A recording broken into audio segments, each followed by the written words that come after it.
Berdasarkan konsensus analis yang divisualisasikan di laman Investpink, NetWeekView, dan Stockbit, pada target price 12 bulan ke depan untuk saham ini masing-masing sebesar Rp566, Rp570, dan Rp556. Pada Jumat 5 Juli 2024, saham ini ditutup di harga Rp376. Ya, artinya berdasarkan rata-rata target price tadi, saham ini masih ada potensial upside di atas 50%. Apa benar emiten ini masih under value?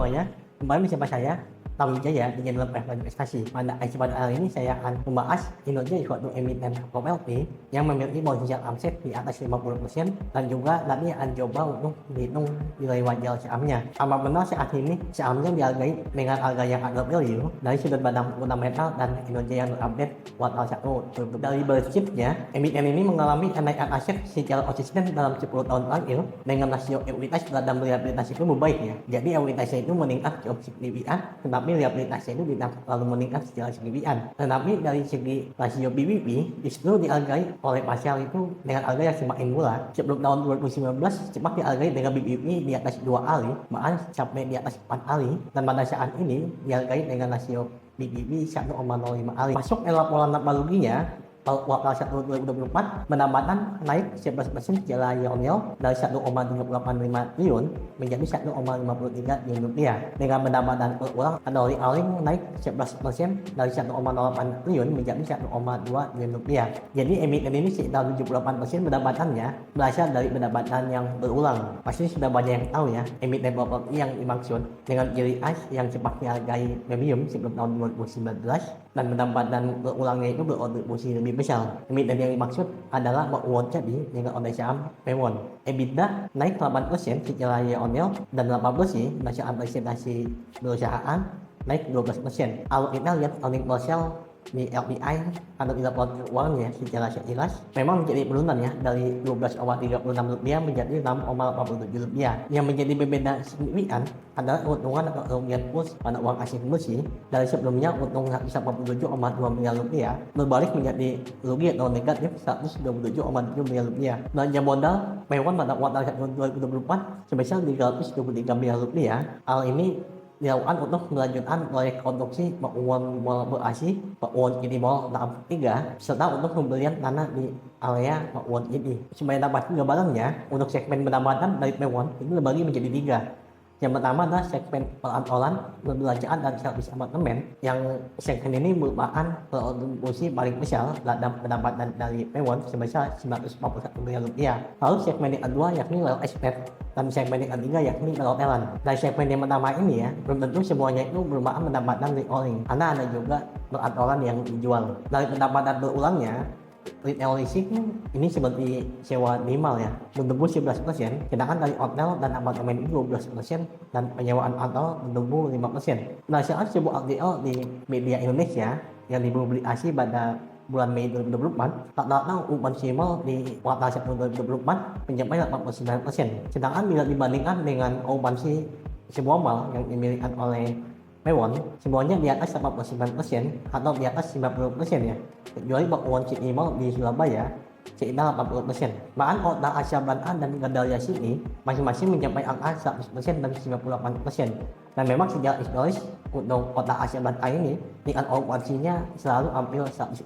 Hal tersebut menunjukkan bahwa sebuah mall dari Mewon memang berada di lokasi yang sangat strategis. Meskipun ada 8% tenan yang habis kontrak pada tahun 2024 ini, tetapi karena lokasi yang dimiliki oleh Mewon dan nama besar mallnya tentu saja bukan hal yang sulit ya bagi Mewon untuk mencari penyewa atau tenan baru, ataupun bagi tenan yang existing seharusnya tidak lebih panjang ya untuk memperpanjang atau membuat kontrak baru di Mewon selama opsinya itu masih masuk. Selain itu memang segmen dari tenannya juga diversifikasi, jadi masuk ke berbagai segmen pasar yang beragam. Sementara itu untuk segmen perkantoran, sebagian besar tingkat okupansinya itu mencapai kenaikan sejak tahun 2020, kecuali Gandaria dan Mawon City Surabaya. Walaupun yang di Gandaria angkanya itu masih 96% ya, jadi masih sangat tinggi untuk tingkat okupansinya, karena memang sebelumnya itu selalu di angka 99%. Untuk segmen perhotelan, karena istilah revenue per available room adalah metrik Indonesia yang sering digunakan dalam diskusi perhotelan untuk mengukur seberapa besar sebuah hotel itu memanfaatkan amal yang tersedia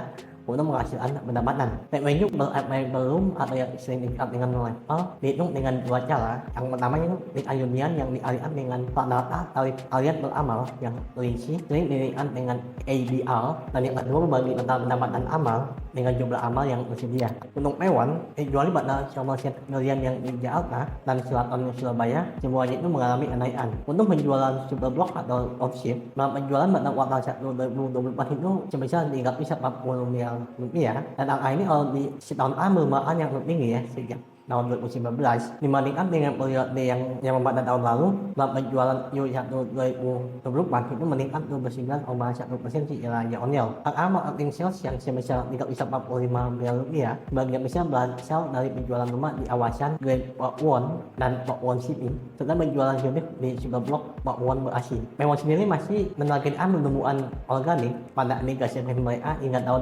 2030. Pertumbuhan organik kan artinya bertumbuh dan melakukan akuisisi lahan ya untuk segmen properti ini. Dan di sini ada tulisan NLA. Ini adalah singkatan dari Net Lettable Area, yakni luas bersih yang dapat disewaan dari sebuah bangunan komersial. Jadi seperti lobby, SR, lift, koridor, dan sebagainya itu tidak dihitung.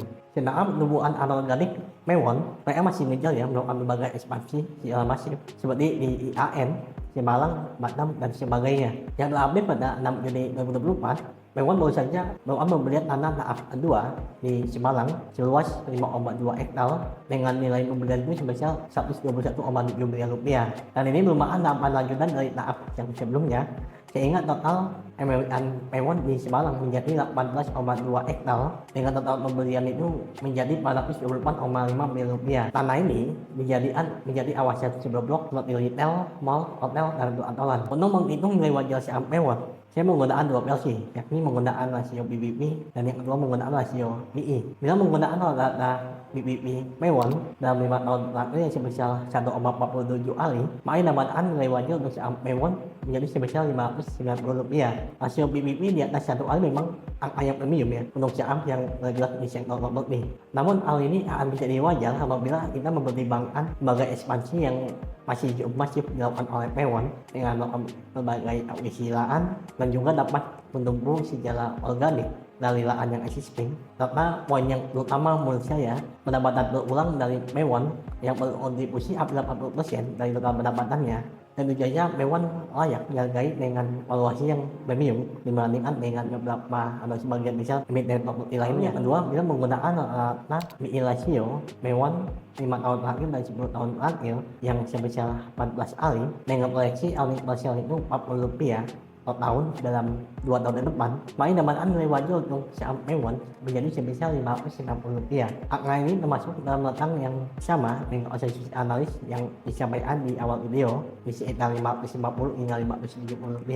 Nilai rasio 14 kali pun merupakan valuasi yang mahal ya untuk emiten yang bergerak di segmen properti pada saat ini. Tapi dengan alasan yang sama ya, bagaimana tadi kita menggunakan valuasi BBB yang premium dalam menghitung harga wajar saham Mewan, dan juga dari sudut pandang proyeksi earning per share apabila Mewan yang di Bekasi itu sudah berjalan, maka angka earning per share di atas Rp50 bukan hal yang sulit bagi Mewan. Untuk target earning sales Mewan sendiri pada tahun 2024 ini sebesar Rp1,5 miliar dan pada kuartal 1 tahun 2024 yang sebesar Rp345 miliar, artinya masih inline ya dengan target mereka pada tahun 2024 ini. Angka target ini meningkat dibandingkan dengan capaian pada tahun lalu yang sebesar Rp1,34 miliar yang pembahasan mengenai emiten World Jati dengan oleh saham BWON. Semoga insight ini bermanfaat bagi kita semua. Bye.